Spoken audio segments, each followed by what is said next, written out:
How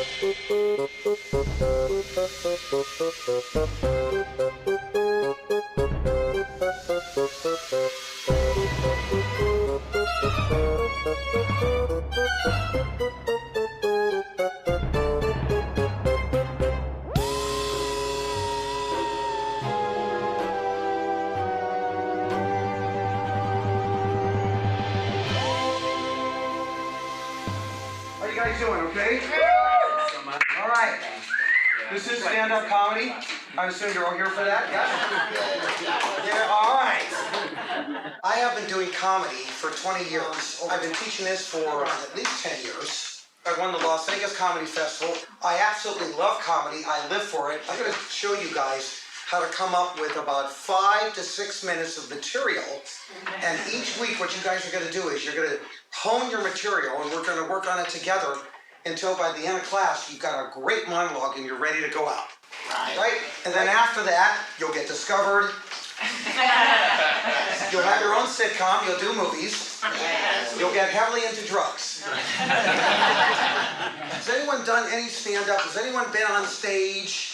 Sir, you been on stage? Yeah, once. Tell us how it went. Oh, I thought it went great. Okay.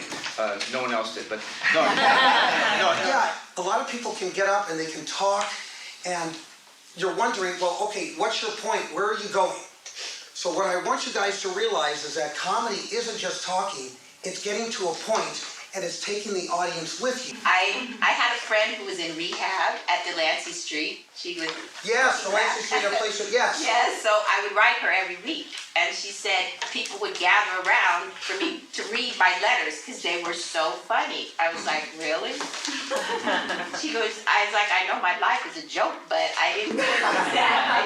That's And you funny. just got another laugh right now. There is a psychological device, and it's used to get laughs, and it's the foundation of comedy, and it's a 2-syllable word. I don't know if anyone knows what it is, and if you do, certainly feel free to yell it out, but it's called surprise. A joke is a psychological device that uses surprise to get a laugh. In this class, this is therapy. I don't want to hear niceness. I want to hear stuff that gets you guys upset. You know how throughout life, you've always been told, oh, you can't say that. This is a class where you can. In LA, it's hard not to get mad at many things. The traffic, clueless people who talk on the phone in movie theaters drive me bonkers. There's many things that make me mad. And by the way, whenever you write, I want you guys to push the envelope. Don't think of the normal stuff. Go above it. Push the envelope. Get crazy. Get nuts. I could push the envelope. I can't do it so much like Sam Kinison or, say, George Carlin. But I have my own way of doing things to go over the top without falling off the edge. So before we go any further, everyone got this? A joke, you use surprise. A joke consists of a setup and a punchline. There are tons of books out on comedy, but I'm going to narrow it down for you and show you guys how to write jokes so you can get started right away. Your material should be made up of jokes approximately every 30 to 45 seconds. Anytime you can yank the audience one way and at the last second take them in a direction they didn't understand, you're going to get a laugh. I spoke to my grandparents last week and I found out that my grandmother got breast implants. But she found a better substitute than saline or silicone, helium. So I said to my grandfather, I said, what do you think about grandma's new breast? And he said,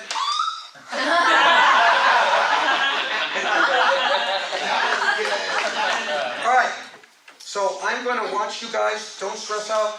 I want you guys to have fun up here, relax. Each of you come up, give me 1 minute. With 10 seconds to go, I'll give you this finger, not this one. My name is Carla Weeks, and I also am in this class because I give a lot of meetings, and I try to keep people awake.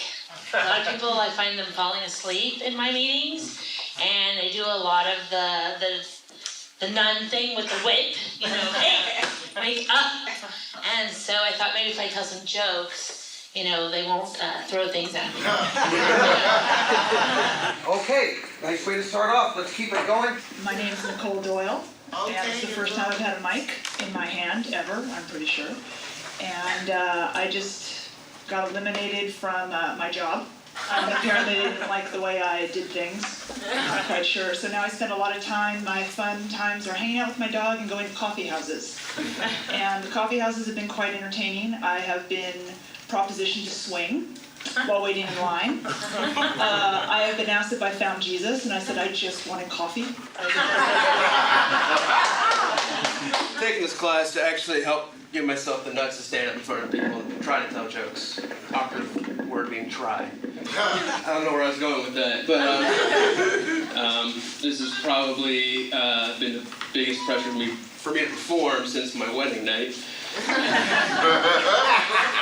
Hi, my name is Declan Garrity, and myself and my wife have decided we're going to try and have a baby. We kind of wanted a French one, because they can speak fluent French, and I've always wanted to learn that.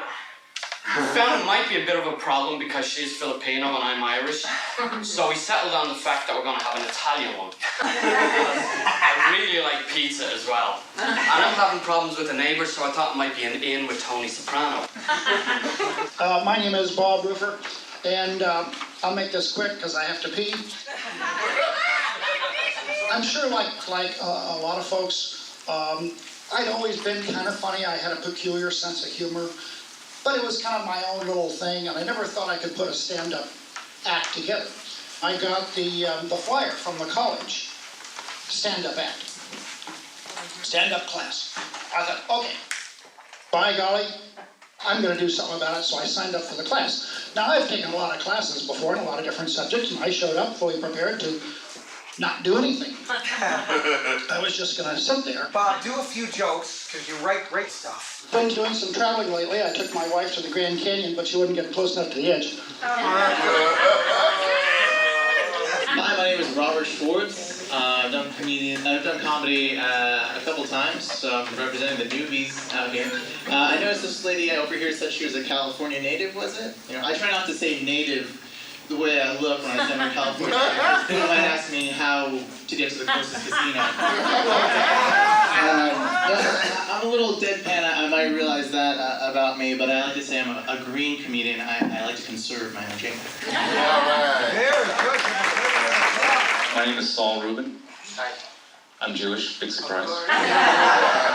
So, not everyone thinks like a Jew, but I'll tell you how I was thinking this morning. So the class is 11 to 2. It's too early to have lunch before. 2 is going to be too late to have lunch afterwards, so I'm screwed, right? I mean, that's why I already hate the class, right? So if a Jew was running the class, a real Jew, I think he'd have some kind of buffet, you know? So this is the problem I'm having with the class. I think I'll come back, but I would expect some kind of food next time.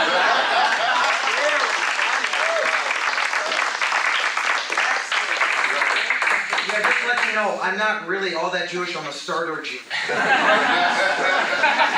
Hey, my name is Jaime Lopez, and I don't speak Spanish, so that person's out already. I see a lot of pretty women in here, and it looks like every one of them grabbed their purse when I came up here. Pretty much, I'm here because people say I make them laugh just by regular observations, you know. Very good. Give me a round of applause. A year and a half ago, I weighed 420 pounds. I've lost about 87 pounds. And I decided to do stand-up, so I'm just into doing everything I can to punish myself. I know a lot of students tell me that they can't do this, that they can't get on stage, but I don't let that happen. I motivate them and I instill belief in themselves, because when students believe in themselves, they usually succeed. This is kind of embarrassing. I'm going to be very open. My Swedish shrink says I've got a major issue. My clinical title is, and you probably know this, Bröstvanstanki. It's Swedish for one who's obsessed with women's breasts. Oh, I got it out. Okay. To make things worse, I broke up with my girlfriend 4 years ago. And so I haven't seen a live breast in 4 years. Ma'am, now I'll see you in about a minute, okay? I'm Michelle Harrison, and I'm a California girl. I'm a Jamaican American. Mom's from Jamaica, dad's from Texas. Got a little Indian and Irish mixed up in there, so you know my family can't drink. Sometimes you have to look at the parents as a way of knowing how your marriage is going to turn out, right? My parents have been married for over 40 years, and my mother, you know, they're almost in their 80s, and my mother looks at my father every day and says, "Aren't you dead yet?" Hi, I'm Toby Barron. So I have dyslexia, but with numbers. And you know, at first I thought it was fine, like math class is a little hard and I'll be okay. But I'm shocked at how much it affects my life on a day-to-day basis.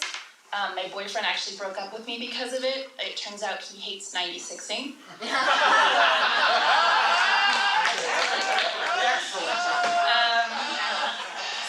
actually, I don't think my other jokes are gonna be that funny. You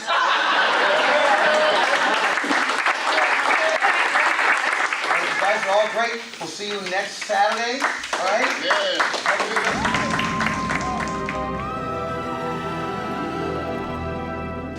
You know, people need to laugh, especially now. You know, the economy's gone to hell. You know, people are losing their jobs. Now's the time to make people laugh and forget that, you know, there's worse stuff out there. I think we definitely need more humor in the world. I mean, it seems like there's a ton of anger right now in the world, and I think that we need more. Everyone should be, you know, stand-up comic, because everyone's angry now, and it's, you know, I don't like the way things are in the world. I think we need more comedy.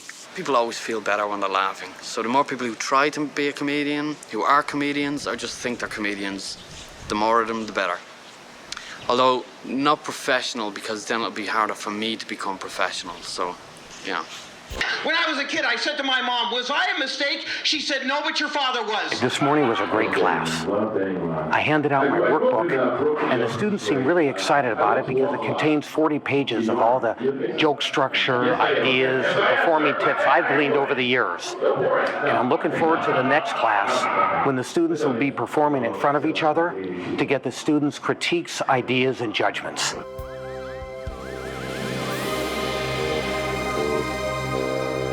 What we're gonna do is, I'll have you guys do your stuff. I then ask the class for suggestions, right? And I want everything to be as constructive as possible. You know, it's easy to say, "Well, that sucked. That was horrible." It's better to say, "Well, all right, I like that first joke, but maybe it'd be better if you moved it. And what if you reworded it so-and-so?" So always try to keep it, if you can, constructive. Any questions before we start? Was it fun? Did you see the humor in it? Did you experience the thrill of writing material based on your life? I think a lot of comedians are really good in that they spend out their time outside and they're just like, "Oh, there's so many fun situations in real life. I'm gonna pull them into a set." But I don't really work like that. I just stare at paper in a dark room, and I just try to come up with real life situations that might be funny. But I'm mostly a shut-in, so it's kind of hard to really draw from real life because I don't really live it. You guys should be carrying a notepad. You should be carrying a recorder, because you're gonna start to see stuff. You go, "Oh my God, I didn't think of that. He's right. Oh, I'll write this down." And that, again, you're off and running. We will all make everybody's material funny. That's what this class is about. So don't worry thinking, "Oh, my stuff isn't that good." Trust me. First of all, it's probably funnier than you think, and we're gonna work it and hone it until it's absolutely superb, so that you get discovered and come back and give me $50,000. All right. Guys ready? We'll warm you up and then we'll get going. You ready? You ready for some laughs? Yeah. Some one-liners? Yes? I tell people that my sex life is like the Gettysburg Address, because my last 4 scores were 7 years ago. All right, you guys ready? You guys ready yourselves to come up? What do you say? Yes? Yeah. Somebody mentioned last week that they didn't necessarily believe that I was legitimate in telling about my weight loss, so I thought I'd bring in a bit of a visual. This is a pair of my pants from before, so. Damn. We can fit the whole class. I myself, when I was at the beginning of this, decided to get some exercise, so I decided to go down to the beach, which at 420 pounds, I don't know how good an idea that was, but the only thing is I was a little confused. I couldn't figure out where to plug in the TV and the refrigerator. So, but you know, it all worked out. I look at things differently now. I look at everything differently. I went to a bachelor party about 2 weeks ago, and they had a nude woman jump out of a cake, and I was way more interested in the cake. Great job. We open up for comments. Good stuff, right? Yes. You guys really want to give like a quote, right? Where you're like, and there's this naked woman coming out of the cake, and I was like, what kind of cake is that? Good point. It's very important to make these jokes as much about your real life as you can.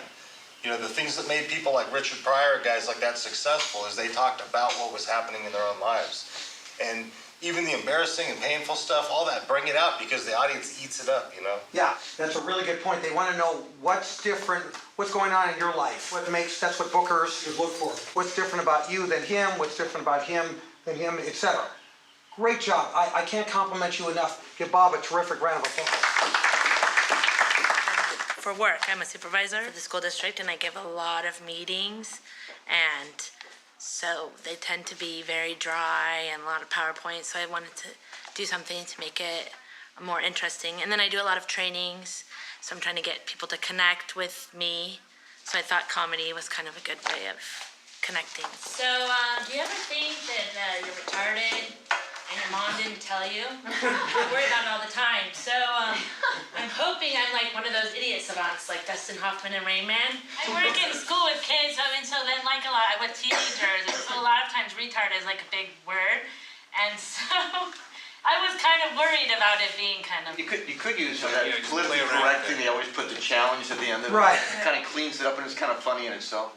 You can do what you did, which is you're taking us into your world and you're doing theater.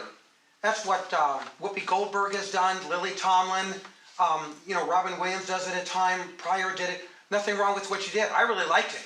I appreciate, like Barry's saying, people getting up there and and having the guts to get up and do it. And none of us are professional, and only a few of us have had experience. So I give them a lot of credit for that. My friends told me the best place is Ralph's Produce Aisle. Now, I hung out there for a month. I didn't meet any women, but I became an expert at picking ripe grapefruit. Really, I mean, even standing in one of the checkout aisles, I was checking out this lady with a very ample bosom, and I thought to myself, those will be ready in 2 to 3 days.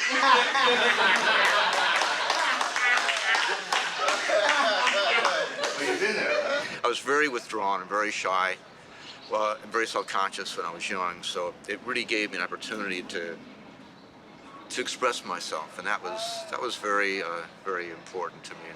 I thought 2 things. First of all, I thought your ability to deal with the stuff that happened in the room and acknowledge it and make it funny. Really good. How you interacted with the audience Yes. as well. I thought that was really great. It just kept on going, didn't blink an eye. Hey, want to go out tonight? She'll be ready in 2 or 3 days. So there are certain households where the family would be like, wow, that was really smart, Timmy. Good job being smart. We noticed you being smart. In my house, it was like, okay, that was called a callback, okay? All right, you just put a tag on that joke. Good tag. So it was like really bizarrely actually emphasized with the terminology I remember as a child. But so he asked this question. I was like, this is really out of left field. He goes, out of nowhere, he goes, hey, what's the last time that you were tested? And I was like, I was really offended. Like, what kind of girl do you think I am? And he was referring to like STD testing, right? I was like, who do you think I am? Like, I barely have any of the really bad ones almost at all.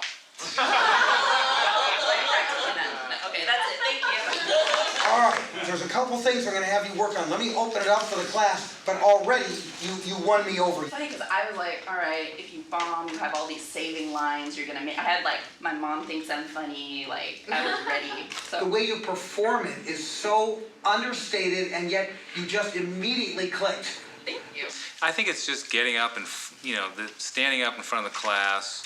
And for some reason, you get nervous doing it, even though it's just a classroom and everyone's very supportive here, but you get nervous. So I think just getting up in front of the class and trying to deliver the material, that's the best experience you can get. I love this room. The fluorescent lighting, the crappy desks, the blackboard behind me, the decrepit building. Just screams comedy showcase. I teach at Santa Monica College. The slogan there, the motto there is Santa Monica College. Go where the world goes. Yeah, I think it should be Santa Monica College. When every other damn college says no. Your pacing, I thought, could be a little bit fast. Well, more in the beginning, I think. The pacing came a little bit slow. So I'm trying to slow myself down because normally I was too fast when I was doing it before. And I was trying to slow it down. Yeah, I thought the pace just worked just fine for me. And I was gonna use the word smooth. I thought it was nice Yeah, and smooth. smooth, that's what I thought too. Oh, thank you. The demeanor with which you were saying, Yeah. like really Great. jarring, wacky things was a really useful thing in your set. Yeah. Thank you. Yeah.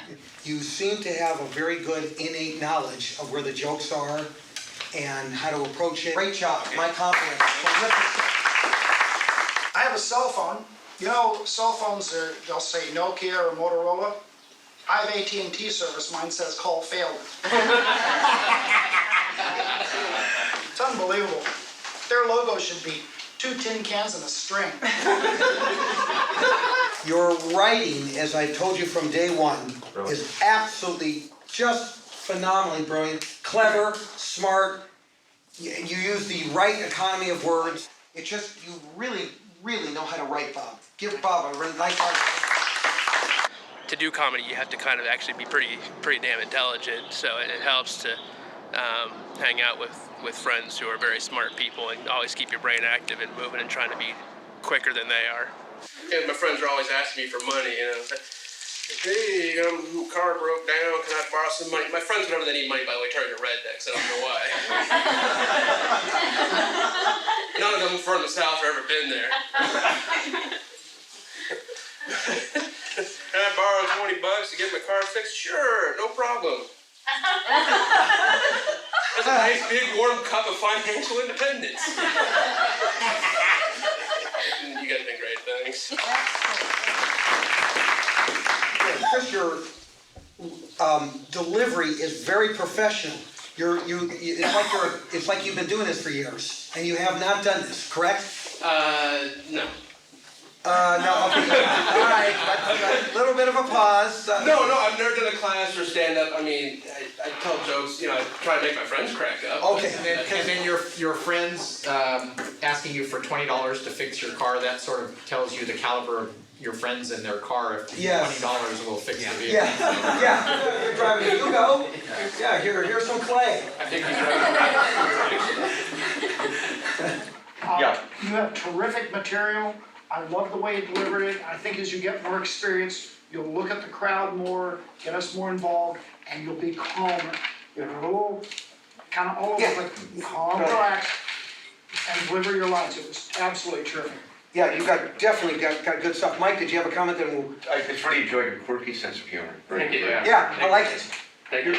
You have nothing to. Try not to be too dirty. No, throw it out. Okay. This is the place where you're supposed to do it. Okay, but it was fun. Definitely do it. Give Chris a nice round of applause.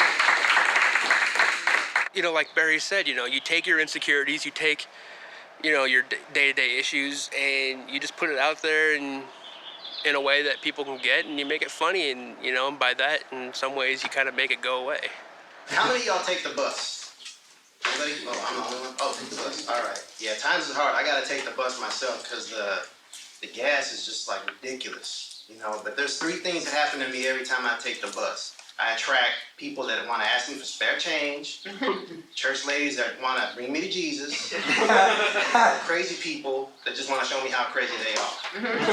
So I'm gonna have to change my look before I go to work and just get dressed over there because I guess this screams rich asshole that likes to see nuts. I'm good today though because I didn't have to take the bus. I actually drove because my wife was out of town. But I haven't been at the gas pumps in a while, and I got the shock of my life. I said, oh my God, $4 a gallon? Do I get a lap dance with this? Then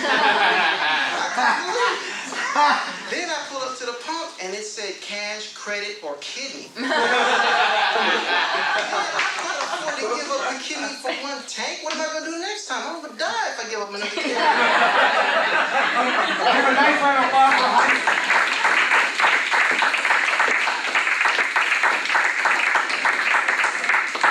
Great stuff.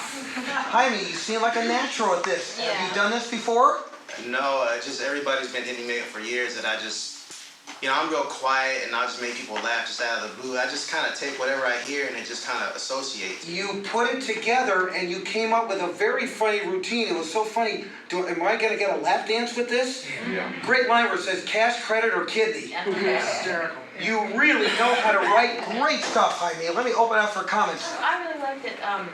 I also liked the last time you did that not speaking Spanish thing. I hope you don't lose that. Yes. Yes, in the corner. The bus stuff is like, it's golden. Like, no matter how well you do, you should just continue taking the bus forever. There's some great material out of it. Anyone else? Give Jaime a great round of applause. Excellent.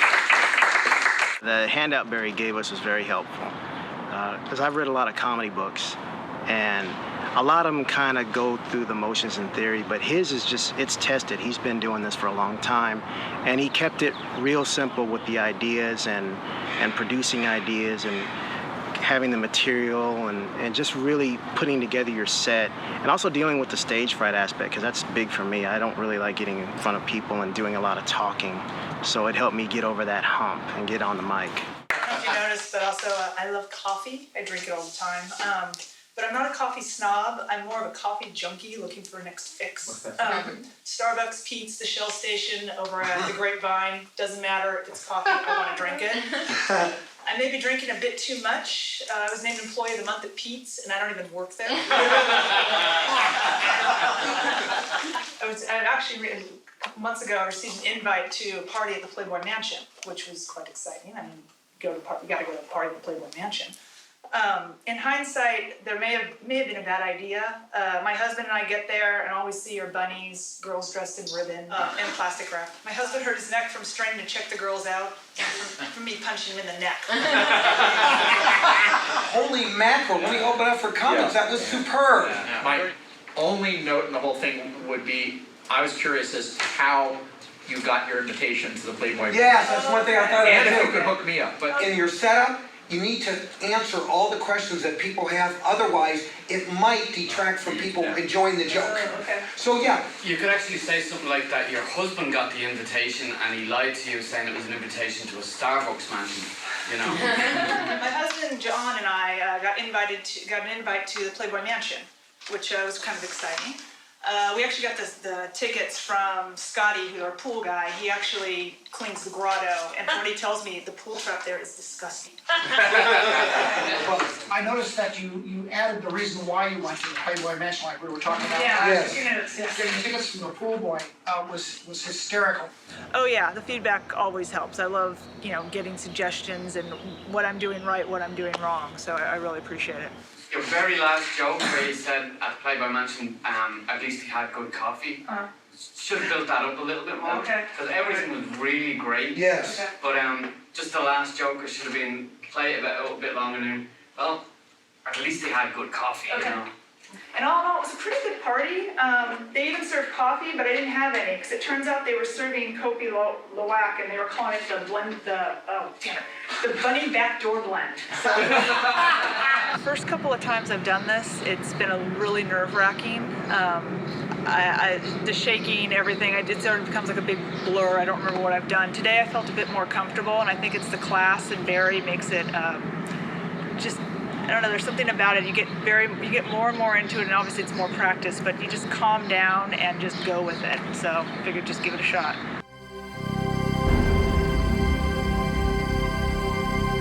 This is unfortunately the last class. I know. And I always hate when that happens. And I just was listening to you guys. It's great to laugh. We need more comedians, we need more people. Well, that's why you guys are doing this. This is your day, so you should be doing the best of your stuff. You should try to wean yourself off notes. You should go up strong, confident. Give me your best acts and win me over. Well, I did date a blind girl that went to our school, but after 3 weeks she dumped me. She said she wanted to not see other people. I saw two smart cars hit each other. It's the dumbest looking accident I ever saw in my life. I went to UC Santa Cruz, which is a hippie school in the woods. For those of you who don't know anything about it, fairly certain that our official school motto was Dude. To say this guy was a big douche does not cover it. He was the heir to the Massengill fortune. I'm gonna try not to look at my notes too much. I love your ideas, and I thought it was very funny when you opened, you said, read it, try not to look at my notes too much. Yeah. Which actually, you should keep in as part of your act, because that's very funny. And things I like to do, animal impressions, speak in fake languages, and take walks on the beach, okay? Try this time. Still not laughing, they are not your friends. Just don't make them angry.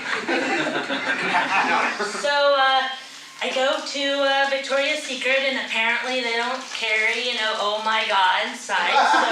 Victoria's Secret, the Ajax, like, honey, our secrets are a little too big for Victoria to keep, okay? Why is it every time I go to the bathroom, I have to step in a puddle of urine? As I told you before you moved in with me, I'm marking my territory. And I've been here the last 5 and some change. And between there, I did about 8 years hard time in Utah. Now, I've never been to prison, but any time spent in Utah is hard. At my funeral, I want all 3 of my daughters to wear T-shirts, and I want those T-shirts to say, "My dad died and all I got was this lousy T-shirt." And my doctor had a tough time with me. He goes, "Why do you need a prescription for medical marijuana?" I said, "Because the shop up the street won't sell it to me unless I come in with a prescription." He says, no, what's the problem? Why do you need a prescription? I said, "Because the shop up the street won't sell it to me." This went off for 90 minutes. He said, "Here, man, take it and go." He gave me my card. I'm from Ireland, so this is an accent, not a speech impediment. And if you want, after the show, my set will be available on DVD with subtitles. I'm Mexican American, so it was really rough for me. And by the way, Mexican American is a lot different than Mexican. I mean, first off, I don't know shit about landscape. I haven't mowed a lawn in about 20 years. I feel like all my ex-girlfriends are crazy. I remember my ex used to call me up, she's like, "I can't deal with this long distance relationship." And I said, "No, don't call it that, it's a restraining order." It is friggin' hard enough to meet women when you're over 30. When you're over 40. When you're not quite dead. We've got a whole alphabet, let's use it. I've got some students, they're so bad, I don't think F, goes low enough, to send a report card home with that student, What the? I got a Z in journalism. So I have to be careful though in grading some of my students, like Stevie could be a D student, but he has a nice collection of firearms, and he's mentally unstable. So in his case, I'm willing to consider some of his resources, some of his references, like the local gun club. And if he's marksman of the year there, I don't care how shitty he is at his homework, he's getting an A from me. And we were sitting and we were hanging out, and he's a cool guy, and I feel bad for him. We're having dinner, and he's trying to be nice, but he just says all these nice things to me, and I was like, ugh. He goes, he gets that look on his face, that look they get on their face, we're like, and he goes, "You are so beautiful." And I was like, dude, that's kind of gay, And, but it's okay. I know what you're thinking. I'm actually allowed to say that because I'm half gay on my father's side. So, I'm owning it. It feels good to get off my chest. I've been married for 19 years, not in a row. I'm actually on my 3rd wife, just not very often. But we won't talk. It's right, maybe consider getting a boob job, because I'm not sure if you've noticed. You have. Lack of rack. I mean, there's just not much there. So, I don't show good cleavage, I show hot sternum. Thank you guys for taking this class. Thank you.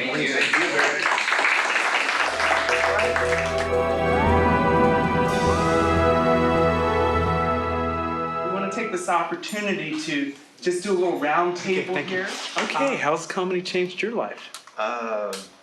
Pretty much from the time I was a kid, dealing with a lot of tragedies here and there. You can't control what happens to you in life, so I guess I'm sort of that typical tragic comic that just takes the bad stuff and turns it into good. Now I find more stuff that's funny with the bad. So people are very disturbed, you know, talking to me now, because then I'm like, oh wait, I gotta write that down. So, that has changed a little bit right there. Changed my life. I got a divorce. I know my wife hasn't left me over because I have yet to meet her. If she's out there, please call me. I'm looking for you. It's amazing in this class how you see people progress and how their personality comes out in their material. So it's amazing to watch, and it's a lot of fun. I've taken this class like 4 times, 5 times, something like that. Not that I'm getting any better, but all the other people seem to. How's it changed my life? Well, you know, before I started doing the comedy, I used to feel connected with the universe, you know, the trees and the rivers and stuff. And now I get up there and I feel very alone. And I never used to be very, very religious, but I find I'm praying a lot. I don't know. I think it's good. Social building skills. You get tough skin.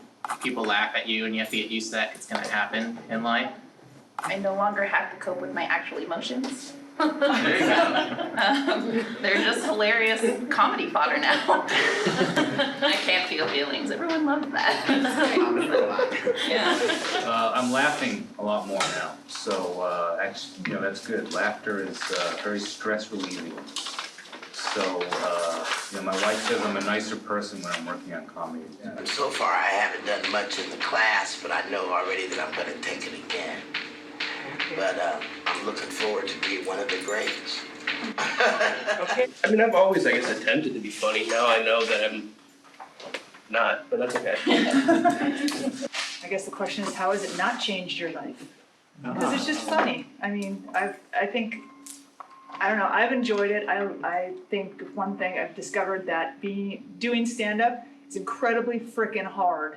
I mean, it's scary and it's bizarre and it's, I don't know, so much fun at the same time. So I think I've had a deeper appreciation for it and for learning how to do a one-liner and how to do add-ons and how to do tags. I think that whole part is just absolutely fascinating. So I think it's changed it for the better. There will be a lot of students who will go on to do stand-up comedy. There will be other students that, while they won't necessarily go out to the clubs, they'll still be using comedy in presentations, in the workplace, or especially when dealing with family problems.